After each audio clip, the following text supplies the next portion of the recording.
ஆசீர்வதிக்கும் தேவன் நம்மை ஆசீர்வதிப்பாரே. துதி ஸ்தோத்திரம் இயேசுநாதா, துதி உமக்கே என்றுமே. நான் சர்வ வல்லமையுள்ள தேவன், நீ எனக்கு முன்பாக நடந்து கொண்டு உத்தமனாயிரு. ஆதியாகமம் 17:1. கர்த்தருக்கு பிரியமான தேவனுடைய பிள்ளைகளே, வானத்தையும் பூமியையும் அதிலுள்ள யாவையும் உற்று நோக்கினால் எவருமே ஆச்சரியப்படாமல் இருக்க முடியாது. தேவன் யாவையும் எவ்வளவு அருமையாய் படைத்திருக்கிறார்.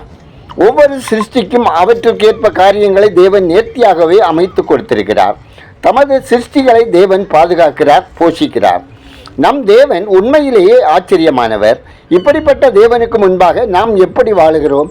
இல்லாதவைகளை இருக்கிறவைகளைப் போல் அழைக்கிற தேவன் ஆபிரகாமுக்கு தரிசனமாகி நான் சர்வ வல்லமையுள்ள தேவன் என்று தம்மை அறிமுகப்படுத்தியதோடு, நீ எனக்கு முன்பாக நடந்து கொண்டு உத்தமனாயிரு என்று அவரை பலப்படுத்தினார். இந்த செய்தியை இன்றும் நமக்கு கொடுக்கிறார். நாம் குற்றம் சாட்டப்படாத வாழ்க்கை வாழ்ந்து அவருக்கு கீழ்ப்படிந்திருக்க வேண்டும். ஏனெனில் அவர் தேவன், நம்மை படைத்தவர். அவர் நம்மிடம் கீழ்ப்படிதல் ஒன்றையே எதிர்பார்க்கிறார். விசுவாசத்துடன் கீழ்ப்படிந்த ஆபிரகாமுக்கு ஒரு பிள்ளையும் இல்லாதிருந்த போதும், ஆபிரகாம் முதிர்ந்த வயதினாகவும் சாரால் சரீரம் செத்த கிழவியாகவும் இருந்த போதும் வாக்கு பண்ணியபடி தேவன் குழந்தையை கொடுத்தார். அவர் சர்வ வல்லமையுள்ளவர். அன்பான தேவனுடைய பிள்ளைகளே, சர்வ வல்லவர் எதையும் செய்ய வல்லவராய் இருக்கிறார் என்று நம்பிக்கையோடு வாழுவோம். மற்றவர்களும் அந்த நம்பிக்கையோடு வாழ நமது நடத்தையிலும் செயலிலும் சர்வ வல்லவரை வெளிப்படுத்துவோம். எல்லா சூழ்நிலைகளிலும் உத்தமத்தை காத்துக்கொள்ளுவோம். தேவன் உங்கள் குறைவுகளை எல்லாம் கிறிஸ்தேசுவின் மகிமையிலே நிறைவாக்குவார். ஜெபம் செய்வோம். சர்வ வல்லவரும் சர்வ ஞானியுமான பரலோக பிதாவே, சர்வ வல்லவரின் கரத்தில் இருப்பதை பாதுகாப்பு என்பதை அனுபவித்த நாங்கள் மற்றவர்களை அந்த நம்பிக்கைக்குள்ளாக அழைத்து வருகிறவர்களாக இருப்பதற்கும் எங்களுக்கு உதவி செய்யும். கர்த்தாவே, எங்கள் வாழ்க்கையில் நீர் பொழிந்தலும் ஒவ்வொரு ஆசீர்வாதத்துக்காகவும் உமக்கு நன்றி சொல்லுகிறோம். எங்களை பாதுகாப்பதற்காகவும் எங்களை அளவுக்கு அதிகமாக நேசித்ததற்காகவும் நன்றியோடு ஸ்தோத்திரங்களை ஏறெடுக்கிறோம். கர்த்தாவே, அமைதியான குடும்ப வாழ்க்கைக்காக இயங்கும் அனைத்து குடும்பங்களுக்காகவும் விண்ணப்பங்களை ஏறெடுக்கிறோம். உம்முடைய வார்த்தை மூலம் அவர்களுக்கு வழிகாட்டுதலையும் ஞானத்தையும் ஊக்கத்தையும் வழங்க வேண்டும் என்று ஜெபிக்கிறோம்.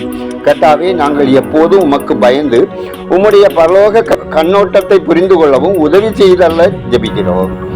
ஒவ்வொரு நாளும் உம்முடைய கிருபையினாலும் உம்முடைய உறவிலும் சரியானபடி வளரும்படி அருள் புரிய வேண்டும் என்று ஜெபிக்கிறோம். எங்கள் அனுதின வாழ்வில் எண்ணங்களினால், சிந்தைகளினால், செயல்களினால் செய்யும் உமக்கு விரோதமான பாவங்களை எங்களுக்கு மன்னித்தரளவும் உறுதியான உமது அன்பிலே நிலைத்திருக்கவும் கிருபை தந்தளவும் ஜெபிக்கிறோம்.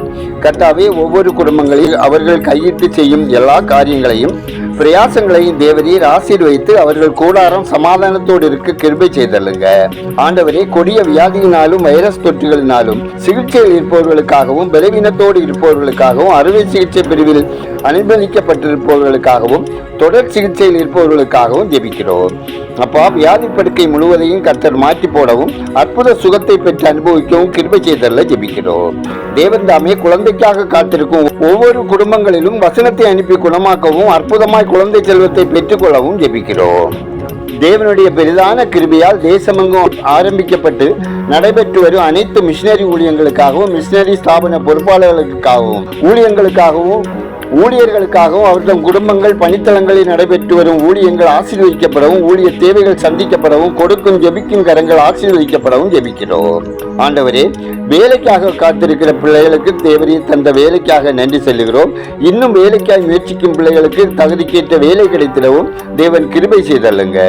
ஆண்டவரே, எங்கள் தேசத்தின் சிறுபான்மை மக்களின், பழங்குடி மக்களின் உரிமைகள் மதிக்கப்படவும், அனைவருக்கும் தரமான சுகாதார தேவைகள் கிடைக்கவும், சமூக ஒற்றுமை வளர்ந்திடவும், சுற்றுச்சூழல் பாதுகாக்கப்படவும், பொருளாதாரம் மேம்படவும், தொழில் வளங்கள் பெருகவும், வேலைவாய்ப்புகள் ஏற்படவும், விவசாயம் தழைக்கவும், விளைச்சல்கள் பெருகவும், மக்கள் கர்த்தரை அறியும் அறிவில் வளரவும், மூட பழக்கங்களுக்கும் மாந்திரீக கட்டுகளுக்கும் விலக்கி காக்கப்படவும் ஜெபிக்கிறோம்.